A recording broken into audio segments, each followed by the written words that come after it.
I don't believe in failure at all. I think failure is an opinion. And so it's like everything is meant to be an experience. And if we can learn from it, then it's good. If we can enjoy it also and learn from it, great. But everything is an experience, and we're meant to be collecting experiences. Like, that's living, that's life. Hey, what's up? Welcome to Life Inner Show. I'm your host, Jason Wojo. On the Life Inner Show, we help people make more, work less, and live awesome lives and have awesome businesses. I am joined by Polish Peter, who is my co-host for the day. Just for the day? I'm your co-host. I don't know, man. Life, you know, dude. I can't speak for tomorrow. I can't. Okay, for life. My You co-host ain't getting for rid life. of me, boy. Did you just say boy? Boy. Oh, Lord. All right, listen, dude, we got an awesome episode today, man. We're speaking with Lora Harris, who we had mutual friends in Raleigh. We connected, and she has an awesome story, man. And it's about overcoming alcohol as kind of a coping mechanism. Now, if you're not having challenges with alcohol right now, listen. It doesn't have to be alcohol, as she talks about in here. Like, we all have these little things in our lives that are coping mechanisms, that are distractions, that are ways of dealing with things that are really beneath the surface, and those things are just symptoms. So this is an awesome episode where we get into figuring out what those things are, how to deal with those things, how to not let things hold you back. Man, I really enjoyed this, dude. Yeah, it was a really great episode, because one of the things that I want you to listen to for is whatever your quote unquote vices, right, in life, this episode can really help you uncover it, get through it. And how do you actually keep it moving? One of the things that I asked her towards the end of the show is about identity. And the answer that she gave was awesome, because I think for a lot of people, that answer creates whether I keep going or I keep going back to where I was before. So check it out, listen, take awesome notes, episode. And I'm looking forward to see what happens for people of this episode. For sure, man. Here's our episode. Here's our interview with Lora Harris. Here we go. Hey, Lora, welcome to Life Inner Show. Thanks for joining us. Thank you. Good morning. I'm so excited to have you on. So, Lora, I actually didn't realize, I've been following you, this not in a creepy stalker way, but on Facebook. The fact that you had to make that disclaimer. Well, because I know as soon as I said I've been following you, it sounded weird. So but we have mutual friends. And so she's, especially in the NSA area, where, a lot of the business people, and I noticed some of my friends that are in National Speakers Association were friends with you, and you were in the Raleigh area. And so I've seen your posts. And so I've kind of been aware of like what's going on in your life. And then we happened to connect, and you recently moved to Austin. But one of the things that really struck me about your posts is, your I guess celebratory posts of an acknowledgement posts of your journey with alcohol and how you've come around that. So I figured that'd be a great kind of topic for our listeners, because I think this is something that a lot of people are affected by, or either personally or indirectly or directly. Yeah, absolutely. And I like to preface like anything that I talk about with exchange alcohol for whatever it might be in your life, right? If it's busyness, or if it's a different substance, or if it's distraction tactics or productive procrastination, like we all kind of have those vices and those coping mechanisms that we're leaning on. So I specifically speak to alcohol because that's my story, but that very easily can be interchangeable. And you probably already know what that thing is as soon as I say it, right? But I encourage people to apply it how it applies to them, even if it's not alcohol that they're struggling with. That's interesting, because I don't know if that hits people. Like, I don't know if they've recognized it. They don't think of it that way because they think of alcohol or drugs as something separate. But what you're saying is really like, hey, this is something that you're doing that's like it's either a habit or a coping mechanism, like that you go to, would you say? Or like, what do people do with that? Yeah. So I have this theory now. So I'm almost 4 years sober. So I'm still learning a lot, but I also have a lot of hindsight. Thank you. That I've kind of learned through the journey. And so what I've realized now is that like alcohol or whatever that coping thing is, it's symptomatic of something else that is going on at a deeper level. And that the problem for me, like, it wasn't actually the alcohol. Like, that's just how it showed up in my lifestyle and my habits of all of these mental health things that I had not resolved over the years. And so unpacking all of that over the past 4 years, I'm like, holy crap, like that wasn't the issue at all. That was just the easy, quick fix. That was the Band-Aid. But the alcoholism and the addiction, like that was just symptomatic of mental health things that I had going on, trauma that I had unresolved. And until I fixed that, I wasn't going to be able to make the lifestyle changes, or at least like feel good about not having that coping mechanism there. Cause it's like, okay, I know why I want that. And so now that I understand why, I can say, okay, no, like I'm good. I'm working on it in a different way. And just like reassuring myself that like I don't always have to grab something to run away from things that I don't want to face. And so starting to face those things, I really started to learn what was going on, and I identified my triggers and, just have this incredible level of self-awareness that I never had when I was drinking. I don't even think it was possible. And so people often ask like, well, how do I know what my triggers are? And how do I know, why I'm doing this?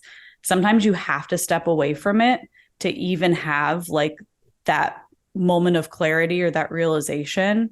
So like I tell people, I'm like, stop drinking for 30 days, or again, insert whatever, like stop doing that for 30 days and just see what comes up. Like see what triggers come up, see what emotions come up, see what type of like clarity that gives you. Because even just that can be life altering, just to give yourself that space. So I'm just curious, like, so this is fascinating to me. And I'm also wondering, I have so many questions right now. When you say somebody they want to stop drinking for a period of time to give this a shot. So what I'm hearing is that like, you'll probably feel some sort of temptation or pull in the direction of whatever that thing is for you. Oops. Easy there. I know, I just almost broke my computer. Sorry, guys. And what I'm wondering though is like, do you think right then and there, like for you, for alcohol, did you notice, like, you're like, hey, I just want to drink and I'm going to go drink? Or did you actually feel something first? And is that something that people can learn to perceive? Like, how do you know why you want to drink? Like, how did you figure it out? Yeah. I think what happens is that, so I drank very heavily for 15 years, started in high school and went through the age of 33. So it's like, it becomes such a habit that we're not even paying attention to the reasons why or the emotions that are coming up. It's like we're immune to it. And it's like, oh, well, when I watch football, I drink a beer. So like that was one of mine. When I watch football, I drink a beer. Well, I used to watch football with my ex and I didn't really like watching football. I was just doing it because he liked it. And so there was a little bit of resentment there. There was probably some need to be accepted or feeling unworthy as I was, because I had to do this thing to make him like there's probably all of these things that were going on emotionally. But after a certain amount of time of just doing that, it's like, football's on, I'm going to drink a beer. And we don't even think twice about it. It's just like a natural reflex that we have. So I think that depending on someone's situation and their frequency of drinking and how long they've been doing that, the longer you're in it, the further away you are from actually like recognizing what's going on, because it's become so ingrained. Not only just habitually, but also in your body, like at a chemical level. Like, you can be craving alcohol, but really you might just be craving sugar, or you might be craving a dopamine hit or a serotonin hit. And you're so used to getting that you don't even recognize what it really is and other ways that you could go about getting that. Man, it sounds like you almost get hijacked by your body's response to that substance or that activity. Your nervous system is completely hijacked by the substance. Not that you're dependent on it, but it's removing that whole ability for you to stop, pause, think about it, get in that prefrontal cortex and actually like make a decision about what you're doing, like an empowered decision, because your limbic system takes over and it's like, I need this. I want this. We need to do this to survive. It's what we've always done and we're still surviving. So that like automatic part of your nervous system takes over, and it's almost like you don't have to think about breathing, right? Mm-hmm. Like you don't have to think about drinking. That happens, and then I drink and we're fine, and that's what we've always done. And so it just becomes so automatic that we don't stop and think like, wait a minute, where is this actually coming from? So clarify this a little bit for me, because I love what you just said about this, nervous system and serotonin and dopamine and things like that. Are you saying that at some point it gets to a point where it's not the alcohol that we crave, but it's much deeper than that, and then it's that chemical reactions and then how the body responds and things like that? Yeah, for sure. And I like to use the example, and I mean, we've all been there, done that. If you've ever drank, like, just think about like when you're out and you're taking shots, like that's not enjoyable. That does not taste good. It does not go down well. Like the actual experience of that is not enjoyable, but we're doing it for an intended thing or to fit in or whatever. But the actual experience sometimes is not enjoyable in itself. So then you really have to ask the question, like, why am I doing this? Right. What am I doing? Yeah, because I think if you separate those two things, right, and you get clear that there is some separation, hopefully that gives you more power over it, right, to be able to take the next step. Yeah. So what I'm hearing is you're not really, if you're in it, you've lost your ability to kind of objectively step out of it and assess what's going on. So you really do have to try to pull away, at least for a short term, to get some clarity. Is that accurate, would you say? Yeah, I'm not going to say it's impossible, but it's extremely difficult. Okay. Yeah. So that leads me to a question that I have for you, because earlier in the conversation you said, okay, well, step away from 30 days, right? Yeah. Well, it's easier said than done, right? I mean, if I've had conversation, step away for some people, step away for 3 days or 7 days. So what would you say to them? How would I go about? What do I do? Yeah. So I'm just going to answer that from my personal experience, because everybody's different. You have to get to a point where you're just tired of your own excuses, rationalization. Like, you have to be ready for something different in your life. And this can apply to all of the things in life, right? Like, and you don't have to hit a rock bottom. Like, I never went to jail. I never got arrested. Like, I didn't totally ruin my life, but I had my version of a rock bottom. And I had been through all of the negotiations with myself of, I'll only drink on the weekends. I'll just have one glass of wine with dinner. I won't drink while I'm by myself. And like all of that back and forth. And then the guilt and the shame that came after I, didn't keep on my promise to myself. Like, I had completely broken the distrust and the the confidence in myself to follow through on things I told myself I was going to do. So there's a really big emotional component to it where you have to get to a point where you're like, you know what, like, it's me versus me, because that's really what it is. And you have to say, like, I'm not taking my excuses anymore. Like, this is a matter of life and death for me. And with alcohol, it really is. And you have to be in that place where you're like, I'm going to do this no matter what. Like, no matter what comes up, no matter what cravings I have. There are people that do need medically or supervised, detox periods. And I want to at least say that as a disclaimer and be mindful of that. I can't believe I wasn't one of those people with how much I was drinking. But some people do need a little bit of support in weaning their body off if they're like extremely chemically imbalanced. But I just got to a point where enough was enough. And so there was no the negotiations were over. It was like, this is what I'm doing and I'm done. And I quit cold turkey. And my rock bottom was just me like realizing that I could not continue to do this. Like, I had already gotten away with so much for so long. There's so many times I probably should have died when I was drinking. And I'm so grateful that I'm still here to tell the story about it. But what am I going to do? Do this for 20, 30, 40 more years? And yeah, it's a mindset thing where like that switch kind of has to flip. And you see it happen all the time with other things, like people that want to get in shape or people that want to, pursue a career or whatnot. Like, there's that switch flipping moment that has to happen for you to stick to the change and stick to the commitment you want to make for yourself. And so that's what I would say to those people is like, sometimes you're just not ready. And it's great to work towards a point of like trying to drink less or working through it while you're still in the habit.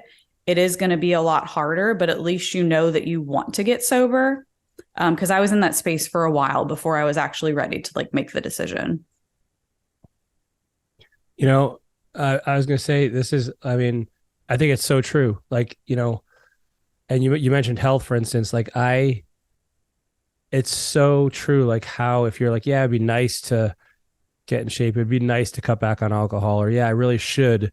But until something happens, and maybe it's even more than once, like maybe it just happens once and you kind of write it off as a whatever. But then like, you know, you have that heart attack or you have that near death experience from drinking too much or whatever it is. And finally like something switches, something just go, you know, just like you said, the switch gets flipped. Yeah. For you, the switch gets flipped. But and it sounds like there was a couple incidents like over time that you finally hit that point. And I think everybody's threshold is a little bit different. Yeah. How you made that switch, and then what? And then so was it like, you know, you kept thinking about that moment? Like how did you reinforce it? How do you keep going? Because I see like for instance, like, you know, I see like for health, for instance, you know, someone has a heart attack, their doctor tells them that they can't eat bacon grease anymore and Crisco, and it's good for like 3, 4, 6 months, and then all of a sudden they kind of go back to it. You haven't.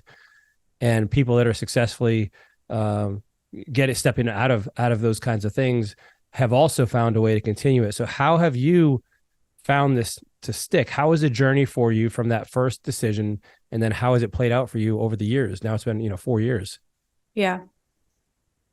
So what I realized very early on, like even just in starting to tell a few of my close friends that I had quit drinking. Because at first I was like, I don't really know if I want to tell anybody, like, what are they going to think? Right. Because there's a big stigma just around the word sober. I still have a lot of those conversations with people that are years sober and like, don't even want to tell people about it. Oh, like you're like, if you're sober, you're going to be like a dud and you're not gonna be any fun and you're like boring. Yeah, totally. Yeah. Or that you used to have a problem. And I've met so many people that I had a problem, but like there's so many people that are sober, never had a problem. They just found that alcohol doesn't serve them anymore. So it's not a part of their life, but they're like, I don't want to use that word.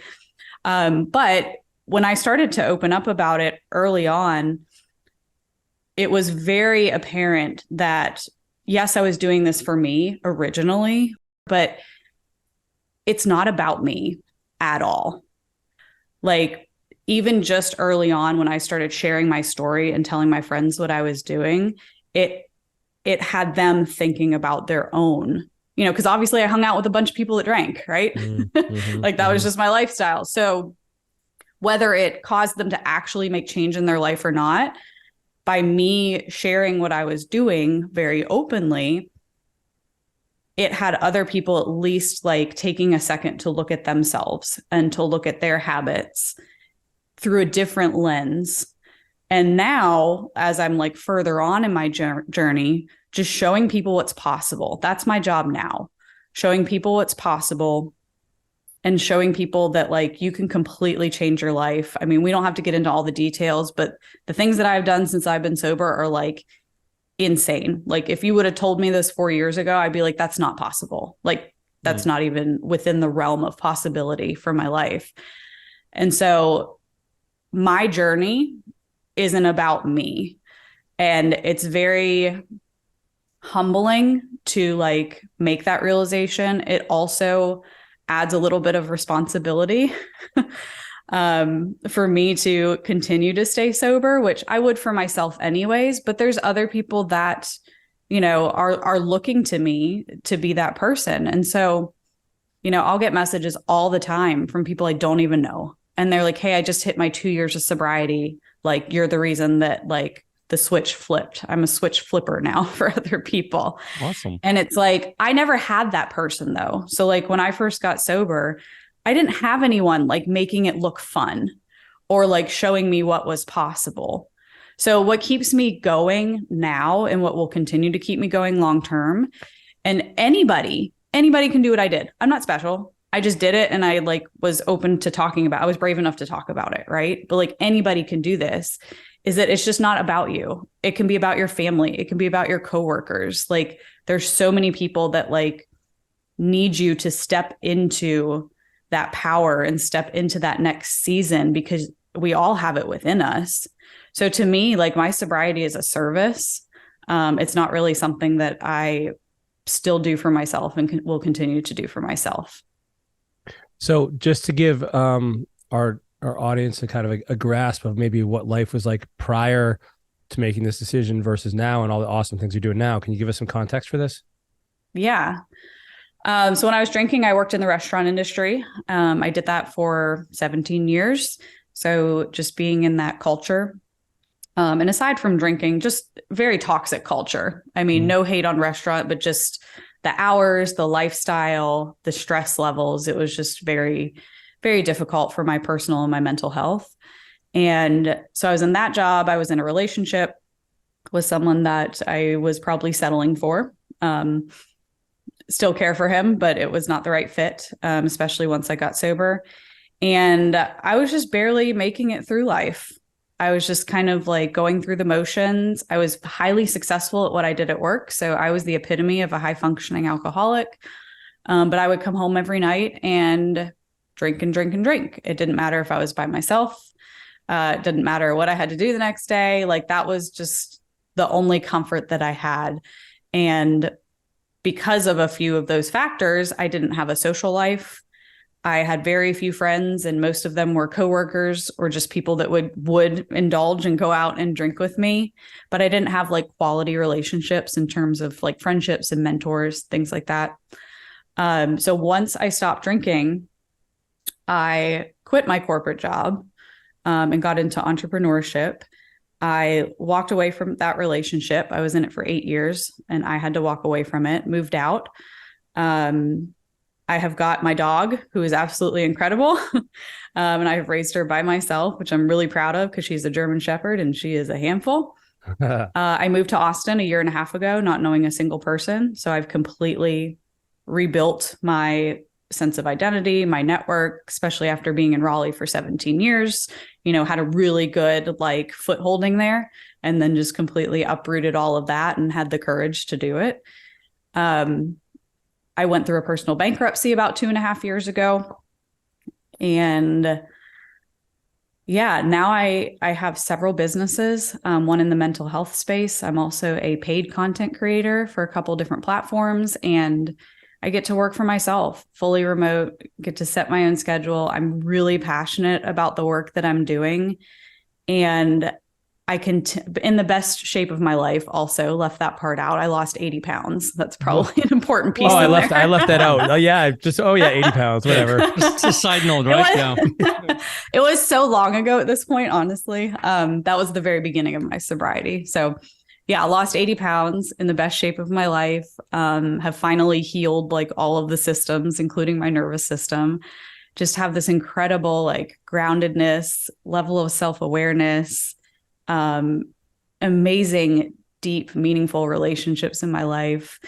And yeah, it's a complete 180. It's a complete 180. And none of this would have happened if I hadn't made that one decision. And that was the catalyst for everything else.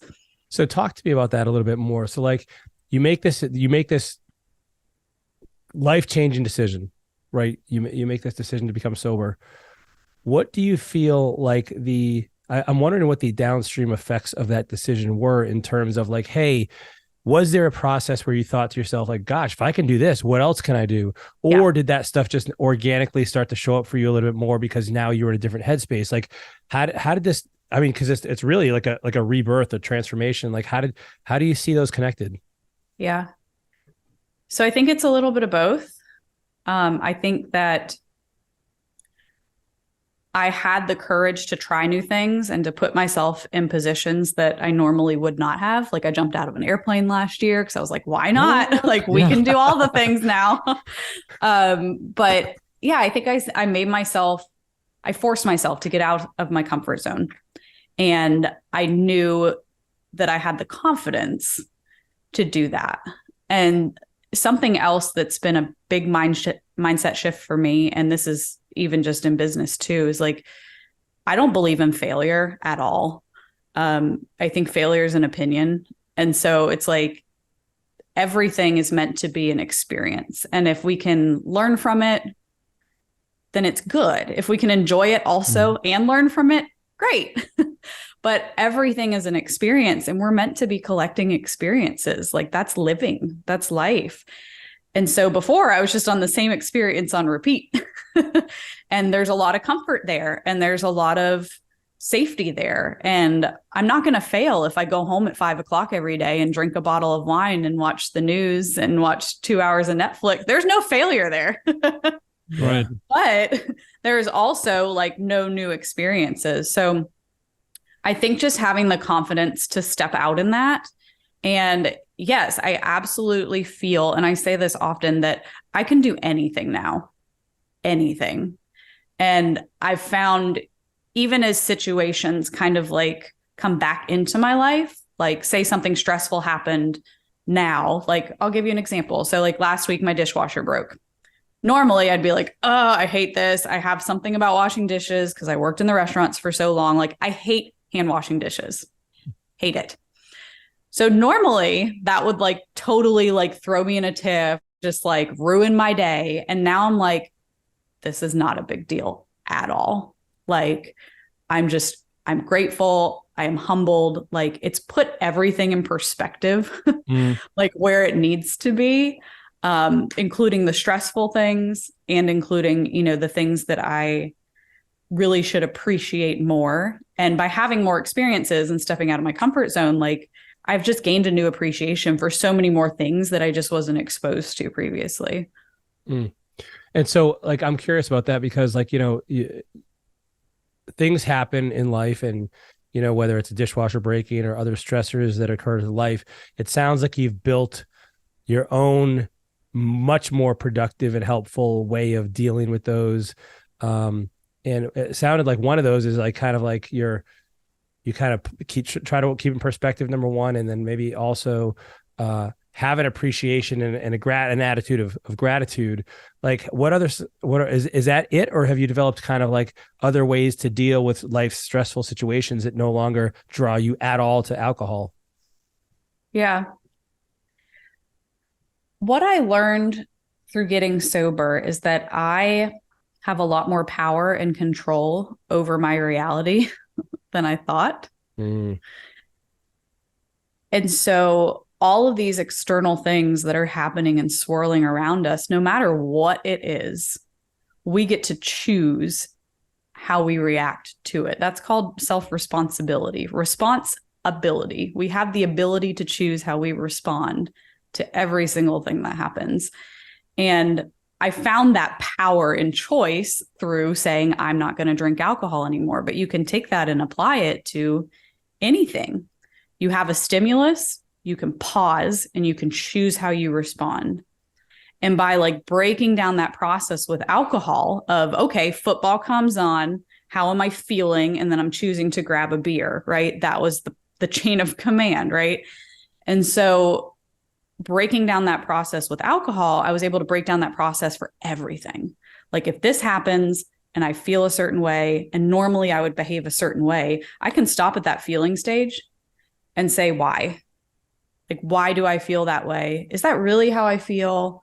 And where is that coming from? And how can I like reframe this differently or make a different choice so that this situation plays out differently, right? Because it's so funny, you know, the definition of insanity is doing the same thing over and over and expecting a different result. So many people live like that. And they wonder why their life is exactly the same. And it's like, well, you're doing the same thing. So standing in the gap, standing in the pause right before and realizing the power that you have in the decision-making, that process that I learned through alcohol, just taking that and applying that to everything in life. That's super powerful. Hey guys, we get right back to our episode and our interview, which is going awesome. I hope you're loving it, by the way. But there's something really important I want to tell you about, and that is this. You don't have to choose between having a great life and a great business. You can have both. We have 2 different events, in fact, to help you do just that. Our Get a Life Getaway is our proven process. We've been doing this over just about 15 years now of walking you through the process of creating your own personal life vision, your life and your vision for the ideal life that you want to live. And by the way, this isn't pie in the sky approach to living. This is a tangible, strategic way to really figure out exactly what you have to do and what things have to be in place for you to live that vision, and so that you can make this a reality. Now, the second part of that component is, the second part of the formula is the Business Builder Workshop. So this is where now finally you can have a business that doesn't absolutely destroy your life. You can make the money you want in the amount of time you want. You can have fun. It can fulfill vision element items. You can remove yourself from the day-to-day and the minutia. So you're only doing the things that are most enjoyable to you and that you're best at, right? Can you imagine what that'd be like to get to enjoy and wake up every day loving what you get to do in your business and making money hand over fist? Like, that's just an amazing combination. So I want to encourage you to go to the Get a Life Getaway and the Business Builder Workshop, because they're really a 1-2 punch combination to help you get the ideal life and business that you dream about. Now, here's the even cooler part, Peter. We have a very special promo for them. Tell them about that. Well, because you guys are a loyal listener, because you're listening to our podcast and listening to my English and his English all the time, here's what we have for you guys.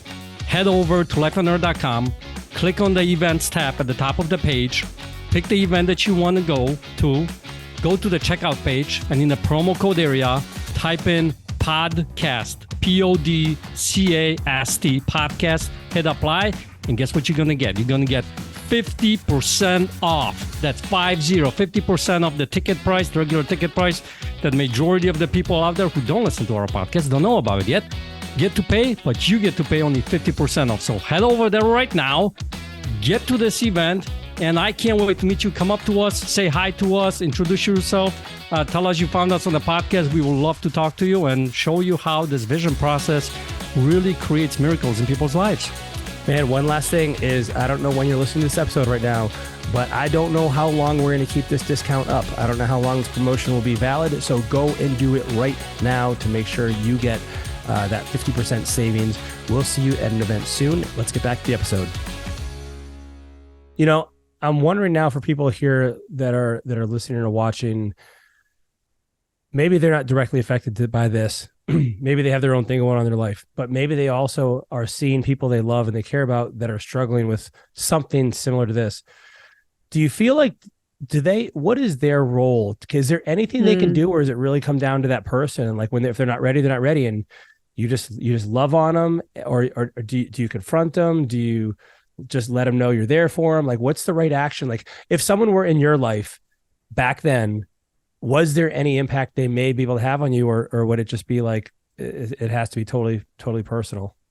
Yeah, that's a great question. And I'm going to preface it by saying it's probably different for everyone. I know for me, I wouldn't have listened to anybody. Yeah. There is no one that could have said, I remember one time my mom made a comment about my drinking, just one time. And I don't even remember why or what it was, but I snapped at her. I didn't go off, but I made like a snippy comment back about, like, I think it was like, well, I'm not driving, so why do you care? I think that was my response. But nobody else ever said anything to me because I was around a very enabling set of people. But if they would have, it wouldn't have mattered. Right. And I think the biggest thing that we can do if we have people in our life like that is to just lead by example and open up the invitation for them to do things where there's not drinking, but it's still fun. And just give them permission to, like, not have to do that, to feel accepted, to feel involved. And I do think the other part of it is being open to conversation with them. So, going back to what I said about alcohol being the symptom, like, there might be something going on, and it might be a season. Like, some people just drink in season. Something happens and it flips. And a lot of people went through that with COVID, like all that isolation, all that, drinking was on the rise significantly. So it could just be that there's something going on that needs to be discussed. So just letting them know that door is open, because there is probably something else that needs to come out, and just being available if and when they're ready to have that conversation. Yeah, that's power. That's really important, because I think I heard a few things there is like, wow, like, being there for people, showing them that there's, hey, this is other thing that is kind of fun. And gosh, I didn't have to drink at all. Like, I wonder, maybe there's other things I can do too. What do you have any particular activities that you like to do now that have taken the place of like yoga or meditate? Like, do you have any things that you do that you find refill you and kind of like keep you having fun and also not being tempted by any kind of like, negative activity? Yeah. Yeah. In the beginning, I did a lot of yoga. So that helped me a lot with the self-awareness and just kind of slowing down and like actually hearing my thoughts instead of it just being like its own thing. So yoga helped me a lot in the beginning. One of the things I do now that I'm really enjoying is hot and cold exposure. So doing like saunas and cold plunges. It's really good for your nervous system. And also, just helps to kind of like reset. Cold exposure specifically gives you a big dopamine hit. So for people that are addicts, I think they said, like, I read something the other day that if you take a cold shower, it's like the same amount of dopamine as if you did like a hit of Coke. And I've never done Coke, so I can't vouch for it, but just what's actually happening in your body. We talk about that chemical level, right? So that's one of the things I've been enjoying. And now I'm understanding why I enjoy it so much, right? And I love to read. I love to read and learn and just dive into things and like challenge my brain. Whereas before I was always trying to turn my brain off. And now I'm like, I want to turn it on. And how on can I turn it? And how can I be more creative, or how can I be more efficient in my business? And like really kind of expanding my skill set and seeing that as a challenge that, will continue to serve me, not just in business, but in life, of like being a forever student and constantly learning. So really just like doubling down on personal development and on continuing to like diversify my skill set. That's awesome. So listen, I got a couple of questions for you. One of them you already stole from me as he asked you the question. Well, I want to say great minds think alike, but I don't want to associate with that guy. So first question I have for you is from the perspective of the mind and the belief system, things like that. Do you think that at some point there is this identity shift, how you see yourself? Because like, for instance, like I've never smoked in my life, right? If somebody comes up to me and offers me a cigarette, I go, I'm not a smoker, right? So do you think that when it comes to that transition, that, process, do you think there's an identity shift that needs to happen or happens? Yeah, it does. And that's actually really hard for a lot of people. So just to give you a little context, like before I stopped drinking, I used to run a wine club, and wine was such a part of my lifestyle and of my personal brand, if you will. Like that's how people knew me, and that's how I identified with myself. So one of the things that happened when I stopped drinking is I lost this like huge part of my identity. That it was like, well, if I'm not doing that, or people don't look to me for that, then what do they look to me for? And what do they know me for? And simultaneously, because I just like went through all this stuff at the same time, just to like rip off of the Band-Aid, but, also quitting my job, that was a huge part of my identity as well. I was the boss, I had massive teams, ran multiple $1 million businesses. Like that was such a part of my identity too. So when I lost both of those things within a 6-month period by choice, right? I was like, whoa, I had this major like identity crisis of like, well, I know who I am within my relationship, which I was still in at the time. And I know who I am within like my family and kind of with my friends, if you even call them friends, but like all these other things that I used to identify with are no longer a part of my life. And so who am I? And that place alone will drive someone back to drinking. Right. Like that is looking back on it, it's an exciting place to be. But in the moment, you don't feel that way. In the moment, it's absolutely terrifying because you're like, I've built this entire life. Like, was it a lie? Am I a hypocrite? Like, where do I go from here?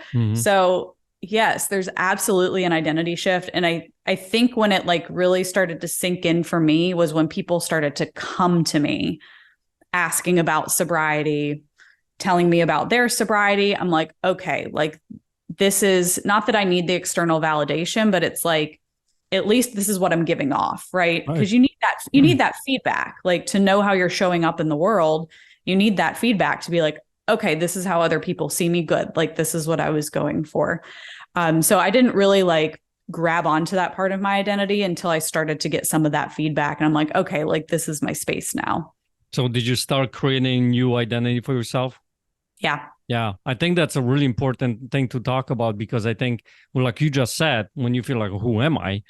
You typically will go back to what you already know, right? Yes. So you need to create that identity for yourself. I love what you're saying here, Lora, because one of the things that I see as we're talking about here, and I just got shivers and I'm just talking to you about this, is you shine, like there is a light that shines from within you for whatever you're helping with people. And one of the things that I see, like, I don't know you from back then, but just being on this podcast and having conversation with you, I feel like you give a lot of people hope. You give a lot of people new direction in life. You give them, ability to go and create something new. Then you talked about possibilities, right? I mean, I feel like when people that you mentioned vice at the beginning of the podcast, if it's your biggest vice, because it was typically like your biggest vice, if you handle that, if you make that happen, dude, I can do pretty much anything, right?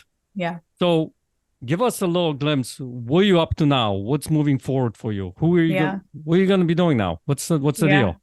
Yeah. So that was actually a big part. And thank you for saying that. I appreciate that.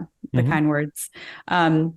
That was a big part of moving to Austin too, was like, I wanted to take that next step of like, I'm really like rebuilding who I am and what's important to me. And so dropping myself somewhere where nobody knew me was that next fear phase, right? And I definitely went through that. Like my first 30 to 60 days, it's like, nobody knows me here. And that's exciting, but also terrifying, because I'm like, how do I want to show up in the world? Like, who is Lora moving forward, into this next chapter? But yeah, just trying to have people in my life that were like the people that I wanted to be. And so upgrading not just friends, but mentors, and like putting myself in uncomfortable situations and putting myself in rooms where I knew that I wasn't the smartest person in the room. And like, that was a big step for me too, is to like quiet that ego side of like, I need to be in charge and know it all. Cause that was a big part of my identity too, was being the boss, having all the answers, being the high performer. And so like that piece of humility was a big shift for me too, that like, I am very powerful and I have a lot of accomplishments I'm proud of, but I am still incredibly humble, imperfect, and always learning. So there was a mindset shift there for me too. But yeah, my life now is I get to do work in the mental wellness space, which is absolutely incredible. I have a business partner who's also coming up on 4 years of sobriety. Her and I met a year ago in Austin. So we had been getting sober in our parallel paths and then met at the right time, which is absolutely no coincidence. So I get to work with her, and we actually have a lot of partners that work with us that are also sober, just because that's who we attract. So we get to empower other people in their sobriety and support them in business, which is absolutely incredible. And her and I are about to start launching some community events within Austin of just getting sober entrepreneurs together, or sober curious people that are in the business space, and making that a safe space that, is alcohol free and where people can come network. And there's definitely something that happens in sobriety where like you want to support other people that are doing that work for themselves. And I'm sure that's true of a lot of things, right? Like moms want to support other moms and things like that. But like, this is our flag. Like, this is our hill we're dying on. So like, we want to seek out those people, create the space for those people, and just support them the best that we can. So that's something next that's coming up on the docket. And then as far as other things I'm getting into, just trying to get out there more. Anytime I do like manifestation or prayer, or, just inner work of like, what am I supposed to be doing right now? Like, what is the next step? The thing that always comes up, like crystal clear, word for word, is share your story more. Like, that's always the answer. And I'm like, I hear you, but what else am I supposed to be doing? Like, I'm open to receive, I'm showing up. So podcast is something that has been on my list forever. This is my third podcast I've already recorded this year. So Nice. thank you. But that's a big step for me. It's just getting out there to different people and on different platforms. And it's always been my long-term goal to be on stage and to have paid speaking engagements. I have been on stage and spoken before, but really taking it more seriously. And I love the work that I get to do now through social media and through mentorship, but also recognizing that that's very one-on-one. And for me to maximize the impact that I can have and reach the most people, I have to start shifting that to where I can say my story one time and 1,000 people hear it versus just one person. So I'm working on just kind of multiplying what that messaging looks like. And so that's kind of my focus this year. That's awesome. Lora, I am so grateful for you being on the show, for who you are, for everything you've accomplished, for being brave enough to step forward and share, not only go through the journey, but to share it with others and inspire people on their own journeys. How do people learn more about you, and like, where do they find you? Yeah. So I'm on all the social media channels. On Instagram, I'm at the Lora Harris, and the same on Facebook, just under Lora Harris is where I do the majority of my stuff. And yeah, I've always got like events posted on there, and I share a ton of content centered around sobriety, business, mental health, lifestyle, dogs. If you need a little serotonin hit, dogs will give you a little serotonin hit. So there you go. I love it. Thanks for being on the show, Lora. Yeah, thank you. Dude, she is a rock star, man. That is so cool. What an awesome story, right? Oh, yeah, man. I love how she was sharing, because there was so much power behind what she took on. Like, you notice, like, there was this state that she was disempowered when that thing came over her. And now she's like in charge in life, and courageous and brave and confident and all kinds of different things. Well, man, I love these stories. And man, the one thing that I keep hearing over and over again, and I've experienced this for myself as well, is like, you have to reach that point of like, it's not an option anymore. Like and we talk about this like at the Get a Life Getaway and other places, but like, it's not a should, it's a must. It becomes like something that you have to do, like, because, and I'm fascinated with that topic, because like, that is the key, I think, to people achieving success, is like when they reach that point of like, no, I'm too out of, I hate the way I look. I hate the way I feel. I hate the quality of my relationships. I hate my job. I hate whatever it is. Whenever you're disgust or you're dissatisfied, like, no, it's not dissatisfaction. You're not going to do anything with dissatisfaction. You have to be disgusted, I think. Yeah. And refuse to let it go anymore. That's when you make a change, man. All right. And you know what? People, when we do the 3-day Get a Life Getaways, I come across somehow like, people think like, oh my God, you're so tough. You're so hard. But the thing is, it's so important, I think, to whether it's a good must or a disgusting kind of a must, but you got to get to the must. You got to unveil it. Yeah. You got to see it. And that is like a magic kind of a thing that helps you move forward. Because if you don't get the must, the why, the really strong why that gets you going, you're not going to make the change. No. She mentioned in the podcast the definition of insanity. And I think that if you don't get the must, the strong why, you keep doing that definition of insanity in your life. And think about you listening right now on the podcast. What are some of the things that you've tried to change in your life and you haven't been able to?